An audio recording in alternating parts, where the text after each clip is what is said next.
Alam niyo ba, ang second coming is may dalawang yugto. At yung unang yugto is rapture. So, maraming mga tao na sinasabi, wala namang rapture sa Bible. Yes, yung rapture per se, yung word ng rapture, hindi mo makikita sa Bible. Pero yung events na mangyayari is nasa Bible. We have scriptures for that, and we will be using 3 scriptures for this. Ito po yung mga tatlong na yun.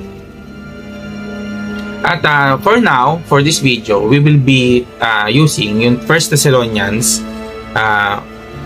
chapter 4, verse 15 to 17. Hindi ko na po siya babasahin ng buo, pero kung mapapansin nyo dyan, sa 15, sinasabi dito na hindi, yung mga Kristiyanong nabubuhay, okay, yung mga anak ni Kristo na nabubuhay, during the time na babalik si Jesus Christ as in rapture, hindi daw tayo mauuna, yung mga Kristiyanong nabubuhay, sabi sa 15. Kasi daw, ang mangyayari muna is, sabi sa 16, si Jesus will shout, okay?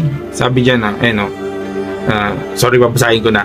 Sabi ko, for the Lord Himself will come down from heaven with a loud command, with the voice of archangel, and with the trumpet call of God.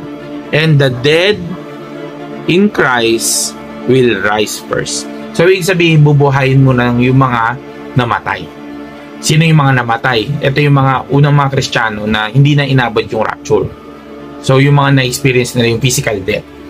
So, for example, sila Abraham, sila Moises, sila, kahit yung mga pamilya natin na namatay na pero Kristiyano. So, bubuhayin mo na ni Kristo yun. Ano yung basis natin ng ano yung mangyayari, paano bubuhayin ni Jesus Christ? Yung process ng resurrection, meron tayong scripture for that.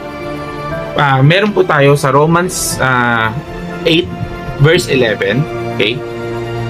And if the spirit of Him who raised Jesus from the dead is living in you, He who raised Christ from the dead will also give life to your mortal bodies. Sabi, will give life to your mortal bodies because of His Spirit who lives in you.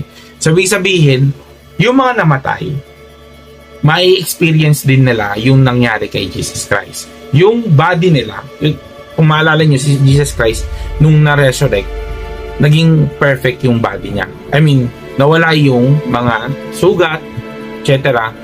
Pero physically, He was alive.